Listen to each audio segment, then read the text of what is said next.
if I'm connected in the marrow of my bones, then I will show up in a completely different way.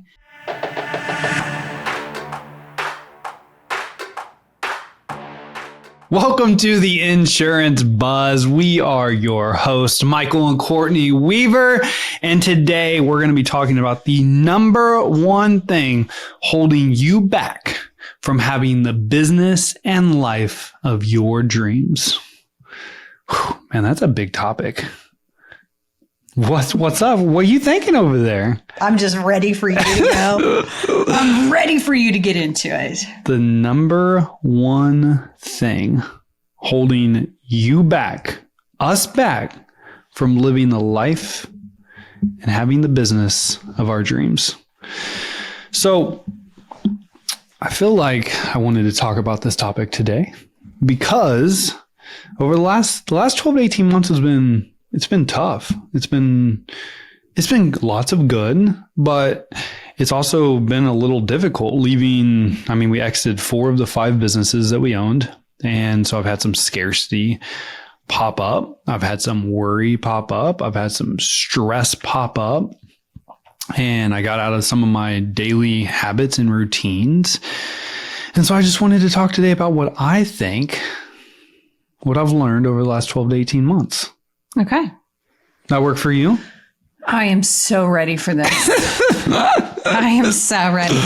Are we going to do some coaching in here? I feel like we might take a turn where we're coaching each other. Okay. So as I was writing this down and preparing, because I always like to make some notes. All right. You were the king of preparation. I love it. I like to be prepared. You like to be prepared. Now it's got to be a conversation. It's not scripted or any shit like that. But the very first thing that came to my mind was the art of doing less. Okay. The art of doing less. But then I just had another thing pop in my mind as I was reading this out loud. And saying this out loud, not reading it, saying it out loud. Let's not go to the second thing. Let's stay with the first thing. So let's wrestle this one to the ground. Mm-hmm. So the number one thing holding you back, first thing that pops into your mind is the art of doing less. Explain to me why you brought that one on the table and it made it onto your notebook. Yeah. So the art of doing less is learning how to say no to more things so you can say yes to more things that fit your future, your picture, what you want to be doing. Focusing on the things that bring you joy and happiness, not necessarily just doing the things that you find productive and efficient, if that makes sense. Like a really good example of this is actually what I just told you this morning. I was in the cold water doing my plunge. And for those of you that do or may not know, is Courtney and I are prioritizing our health. We got a gym membership back. And I started to revisit as to why I didn't go back to the gym 18 months ago. And I was just working out from home. And I have all these thoughts going on in my mind. And the number one reason why I chose to work out from home is because in a 2-hour window, I could do my 12-minute workout. I could do my sauna. I could do my prayer. I could do my reading. I could do my writing. And it helped me feel productive and efficient because the 15 minutes of going to the gym, the 15 minutes home, the hour, right there's an hour and a half. Like I did the plunge day. How this all came about is it was the same 2 hours and I didn't feel like I did as much as I could just by working out from home. But what came to me was I'm choosing to do something that I actually enjoy and brings me happiness and makes me feel good about myself versus choosing something that may be a little bit more productive and efficient with my time. That's just one example of where I'm going with this. So pause. Yep. So you said productive and efficient with your time. And you said joy. What was the other word that you used to describe? Joy, happiness, like something I actually like to do. Fulfillment? That's a great, like I love the gym. Okay. Keep going. Okay. So, all right. That's just an example of my personal life. From a business standpoint, I feel like over the last 18 months, we've done I'm a control freak by nature, as you know. Like I try to control everything. I'm always worried about like, okay, if this happens, what's the plan? What's the plan in place? All right. So, but what I've learned over the last 18 months, not only by working with a lot of individuals and helping them out. But me personally is we have the best team we've ever had right now, Weaver Sales Academy, and we've been able to delegate. And so I've been able to delegate or empower my team to do the things that I was doing prior. And it was an adjustment because I was wanting to still be in control. I was still wanting to have the checkpoints on a daily, weekly, monthly basis, to where now I feel like we've got the team in place to where we've empowered them to self-manage themselves. And so I have been able to do a better job of of only focusing on only the things that I can do. And I still struggle with this, don't get me wrong. But focusing on truly the only things that I can do, the value I can add to the organization, and saying no to even some things that I would have said yes to prior, just to make sure that, number one, I'm doing the things that only I can do. But number two, that I'm not working hours and hours and hours just to be busy. How long did it take you? Because I am also a control freak, and it came out sideways and other things. How long did it take you to actually fully release control and trust the team? What was that process like for you? Well, I'm still going through the stages. Yeah. Like, truthfully, like, we have the best team. I do trust them, but there are certain days I wake up with like just this anxious feeling of, shit, I haven't asked about this in a while. Shit, I haven't looked at that report in a while.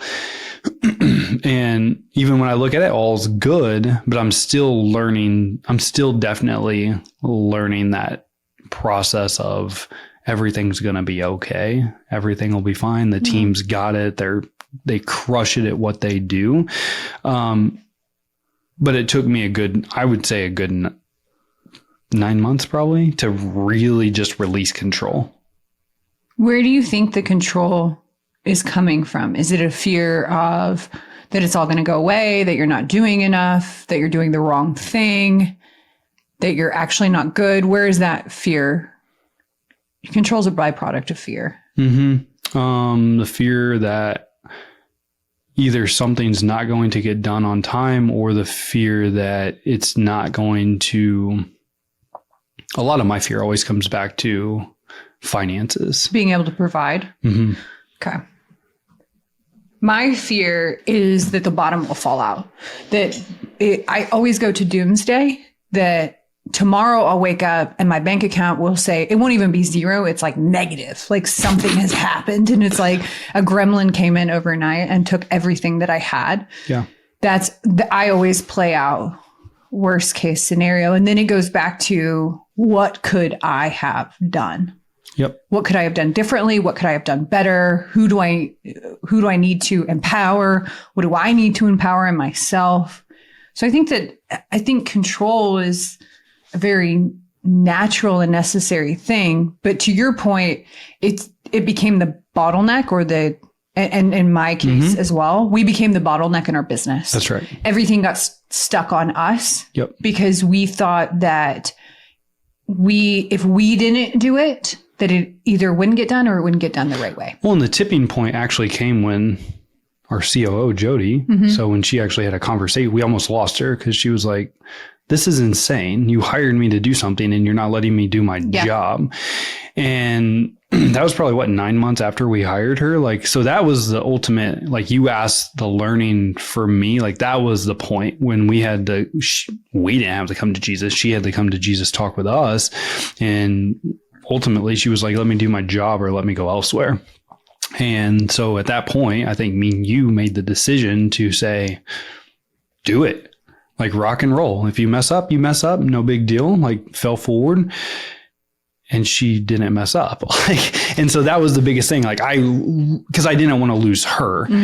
And so I was like, yes, you're telling us all the things that are 100% true. And so when she had that conversation with us, that's truly when I let go and was just like, do it, rock and roll. And it was the best thing that, honestly, that experience is what has led to where I'm at today. I mean, I feel like I'm worrying less now than I've ever in my life, which is partly because the conversations that me and you have, but also why would you be what I've learned is why am I worrying about things that haven't even come true yet? Like I'm worried about all the shit that could go wrong that typically never goes wrong. And so the worry was causing unneeded anxiety and stress in my life. And that's how I was from start of business ownership until, and again, I still have my battles today, but I'm much better today than I was even just 12 months ago, learning how to decipher what's actually true and what's the made up shit that I'm worrying about.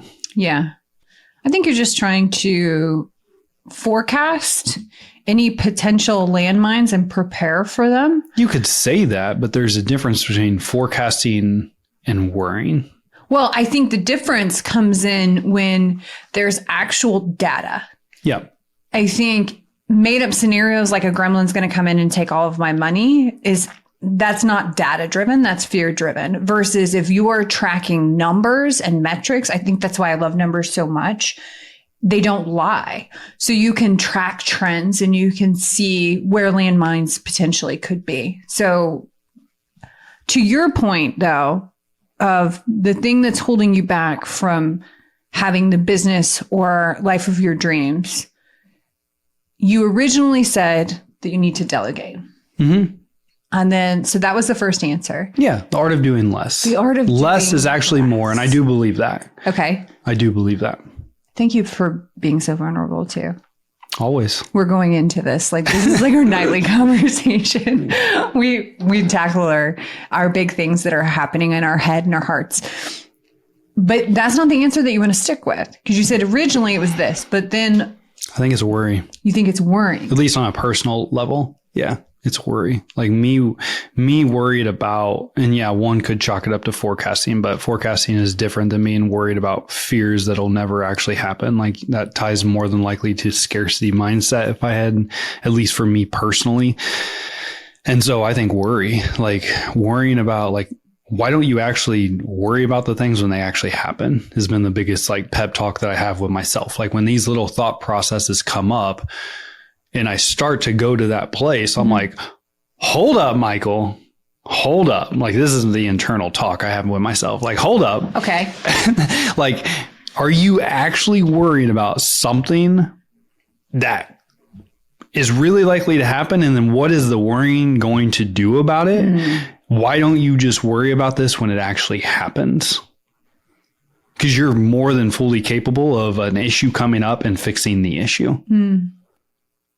So that's actually like, I think my anxiety levels have been at an all-time low over the last, I don't know, you've been around me, what, 3-ish months, probably 4 months. Like you've been around me day in and day out for 13 years. What do you think? And then getting back to, and I know we're only 2 weeks back into the gym, but that has been a huge, like, I'm like, damn, I've missed this. And so that not building a worry bridge until it's time to cross it. Yeah. And not always just being, and this is totally off topic of holding you back, kind of holding you back from the business life and your dreams. But if you're like myself and you're always focused on how can I be as productive as possible and efficient as possible, I would challenge you to quit worrying about always being so freaking productive and efficient and start being focused on the things that make you happy and bring you joy throughout your life. Because I know, but the more happy you are, the more fulfilled you're going to be, and you're going to automatically attract more good things into your life. And the things you're worried about, there's no possibility that that'll even happen because you're on such a high frequency. Oh my God. Welcome to the club. Okay. Now, I just threw my pen down. I have notes. I'm so glad that you came to the meeting today. I have been waiting for my answer of what's holding you back. Now, I was actively listening and engaging and coaching. So I don't want you to think that I was just waiting for my turn to talk, but you teed me up perfectly. So okay. Before we started this episode, he said, okay, well, I want to talk about the one thing that's holding you back in life and business. And I'm like, okay, tell me, what do you think it is? And he told me, and I said, I'm going to disagree with you on the podcast. And he's like, what? Okay, so this happens pretty much in life every day, so I'm used to it. I have a note. I have a notebook. You can see it in the YouTube video. I believe that the thing that holds you back, me back, collectively as a whole, people back, is because you aren't paying attention. I know that paying attention to the feeling that you want will actually yield the result that you want. It'll yield the life that you want and the business that you want. But you have to be an active participant in how you are feeling and what you are focusing on. If you are constantly focused on I like that. what can go wrong, where money's coming from, Which is worry. what you're worried about, then that is what continues to show up. Yep.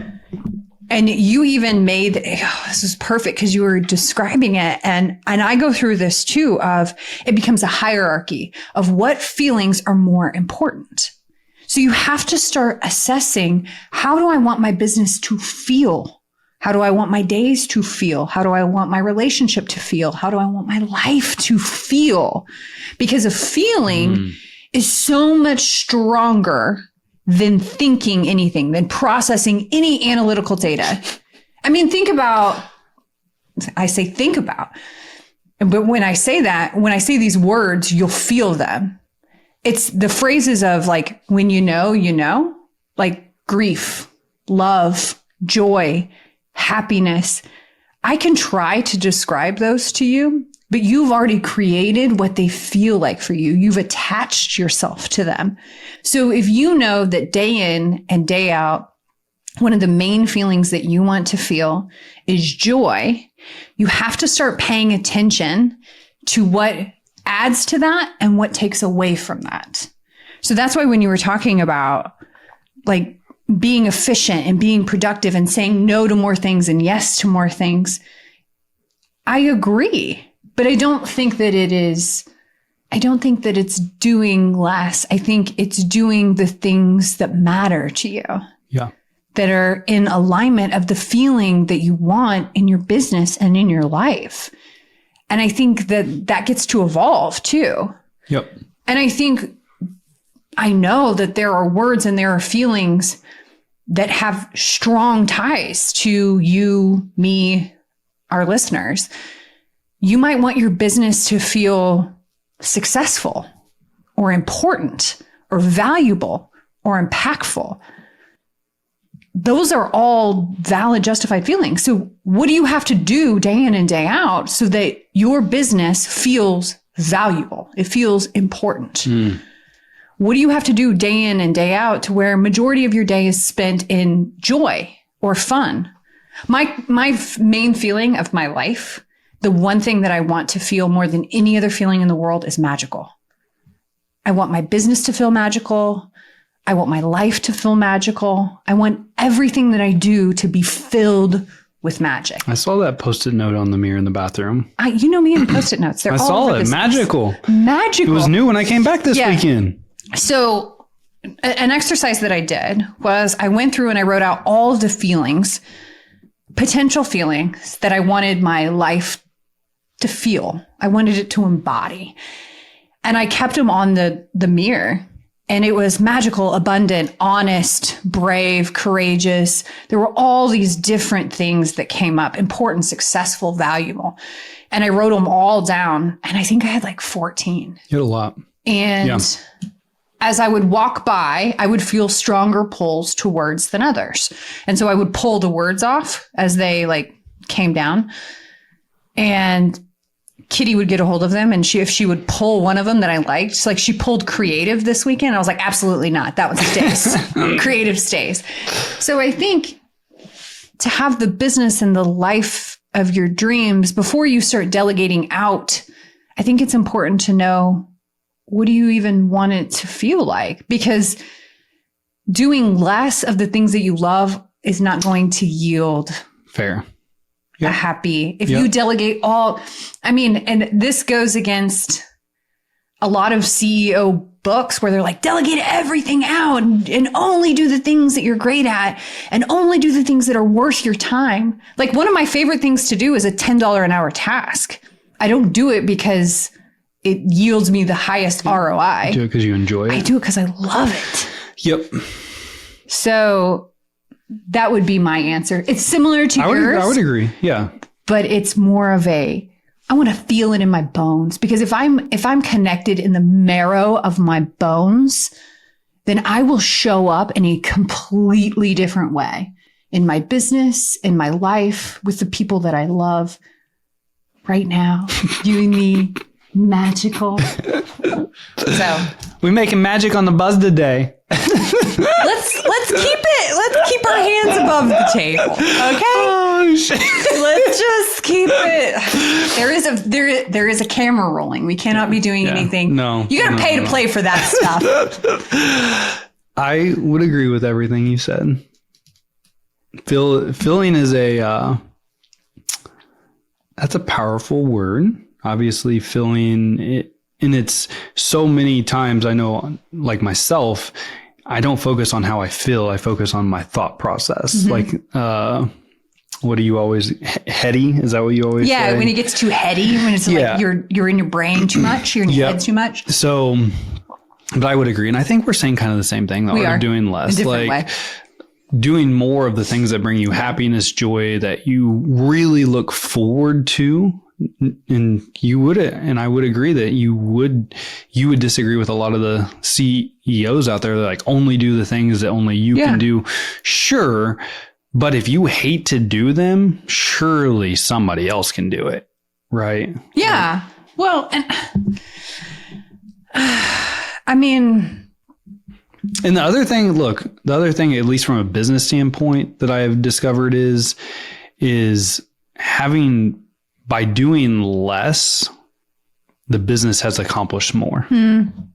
As you said earlier, we were bottlenecking our company. Well, and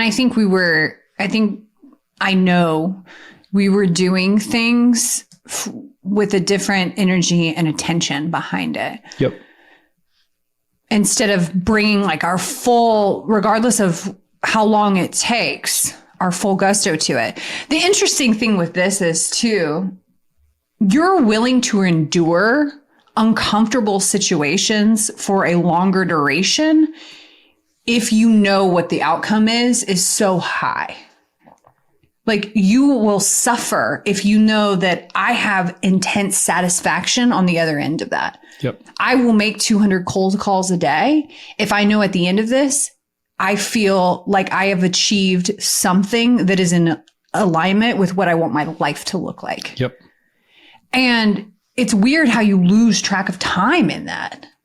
Like when I am working in my zone of genius of like creating something or bringing something to life, just like when you are the person listening to this, pay attention to things that you lose track of time doing, because those are things that are life-giving. Add more of those into your day, add more of those into your business, regardless of what the ROI is on it. Amen. Create the life you want and build the business or career around it, baby. Let's go. Create your life first, man. God, just imagine if you woke up every single day and you were so excited about the new opportunities and the life you were able to like create and the business you were able to create every single day. If you came from that space, like pay attention. Woo! Pay attention. Success leaves clues. Now that would be magical. And it's something we're working on. It's something you do a really great job at. And it's something I've tried to just really focus on, as you said earlier. So, man, I felt like today was good. Thank you for going to that spot and letting me observe. Of course. I appreciate that a lot. Hey, I don't want people to have, and I think this is maybe just part of the human experience and all of us probably go through this, but if I can save someone the stress and the anxiety that I've had throughout my career as a business owner or just personal level human being, I'm going to share that, because there's no sense in going through the stuff that I have went through.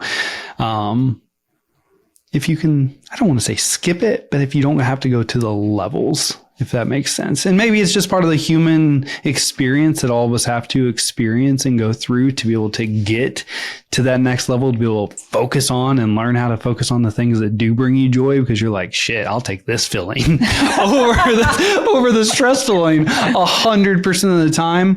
I don't really know, but yeah, you're welcome. You're welcome. I think sharing Thank you for sharing and being vulnerable. That's my least favorite thing.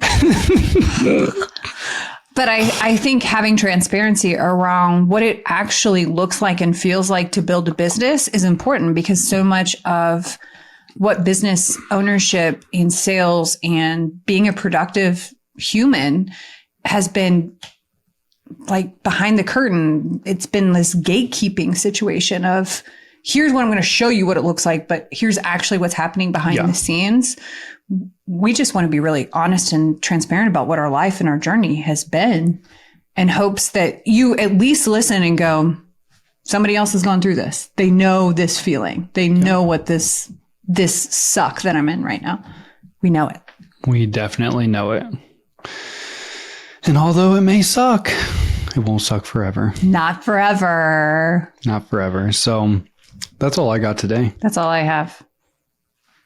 Hopefully that's all you have today. So, because that's all we got. That's all we got. As always, time and attention are truly the most valuable assets that we all share. And we appreciate you spending some time with us. Go out and make it great.